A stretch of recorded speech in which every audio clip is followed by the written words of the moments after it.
Hi, it's Becky from Lessons by the Lake. Today I want to talk to you about getting started with reading centers.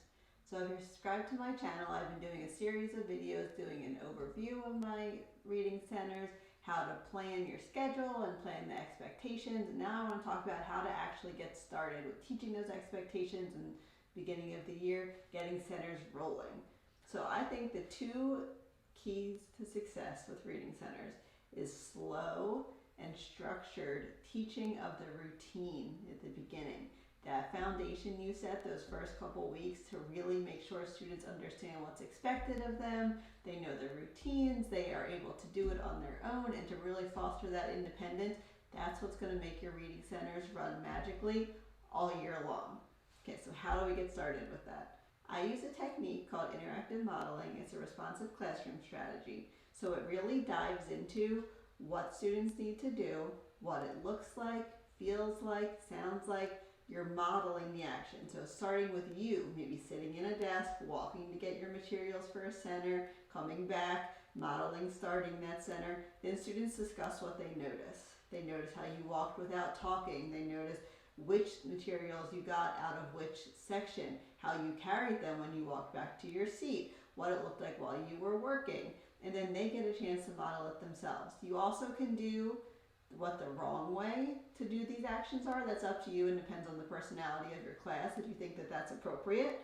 And I do this for every single center. So what I do is the first week, so we have the first week of school, we do our introductions, we get started, I make the groups, I plan the schedule, then our first full week we start centers that soon, right away.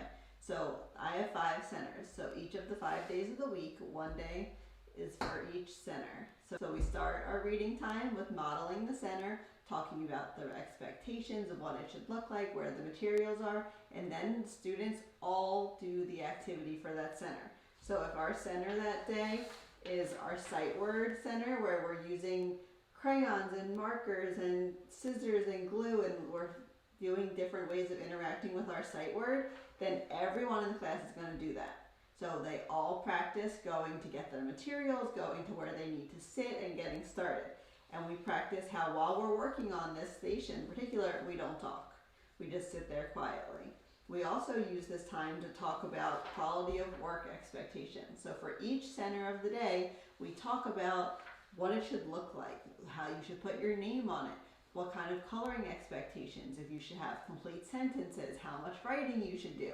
So depending on what your activity is, make sure your students understand what's expected of them and the quality of work that you want out of them. So we do the center, and then at the end of that, we talk about how did it feel. Do you have any questions? Do you have any concerns about doing this on their own? We practice cleaning up and modeling that. And I know it's only a 15-minute center that we're practicing, but all the time it takes to explain it and truly teach those expectations takes our whole reading time.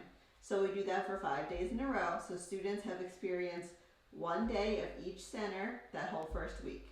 For our technology center, I try and get the computer lab so we all can go. And although we're not practicing in our room, we spend about half the time in our room practicing getting the tablets or materials and signing on. But then we're actually practicing going to the websites or the apps, whatever we're using, in the computer lab so everyone can practice it at one time, because we don't have enough tablets in our room to be able to do that. So that's something to think about with your technology station, if you have that, how you're going to help everyone practice that.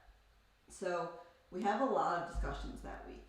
A lot of what happens if you have a question, what happens if you don't understand, what if your crayon breaks, what if you need to sharpen your pencil. We go through all the possibilities of what if, so students feel completely prepared for what they need to do in every situation. It's a lot of time talking and building, and it feels slow to just do one station a week for a whole week. But it really, truly builds that foundational understanding for your students so that when they're independent, they know what to do. Like for example, one day of our practicing, we practice our buddy reading station. So that has the whole class reading with partners at the same time, which gets a little loud. Usually during centers, it's only about 2 or 3 groups of partners. And it gives me a chance to walk around and we're modeling what it looks like. We do it whole group. I model reading with the students. We talk about what it should sound like. What does fluency mean? Why are we practicing fluency? How can we get better at it through doing our partner reading? You want students to understand why they're doing this center. You don't want it just to seem like busy work while you're with your guided reading center that they have to do something to stay busy. You want them to truly realize what they're gaining from these experiences and buy into it and want to learn and be engaged and be fully in what they're doing and get the most out of it they possibly can. Okay, so we have our first week done. We've done a center a day. The students know what they need to do. They know the quality of work. They know absolutely inside and out everything about the centers. So the next week, we do 2 centers a day, which is our usual routine. We do our shared reading, 10 to 15 minutes at the beginning, and then 2 centers a day, except we do not do a teacher center. So the reason I do this is because I want students to practice being at a center with their group, doing something different than the rest of the class, being independent while I can still help them. We want to make sure we're practicing that transition, going from one center to another center. It takes a while to get that down. I want to make sure we have the time to really practice how to move safely around the room, how to put away your supplies appropriately. And that week is really a time for me to walk around and reinforce what behavior I expect and redirect if I don't see that. And it's helping answer any questions, because all of a sudden students do it the first week, and then the second week when they're doing it on their own, they forget what they're supposed to do, or they get confused and they have a question. So just having it run, having those 2 stations run when you're able to help students navigate through that and answer any questions, it's really truly helpful. And then that 3rd week, finally, you're ready to jump into your teacher station. They know what they're doing, they're confident, they understand the centers, they have it down, they've done it for a full week, and then you're just adding in the teacher station to that routine, and you're starting your guided reading groups. So then by the time you're starting your groups, the rest of the centers are running really nicely, the students know what they're doing, and you can truly focus on that small group of students around you and how to help build their reading ability and really target in on what you need to work on with them. So that's how I start off my guided reading centers.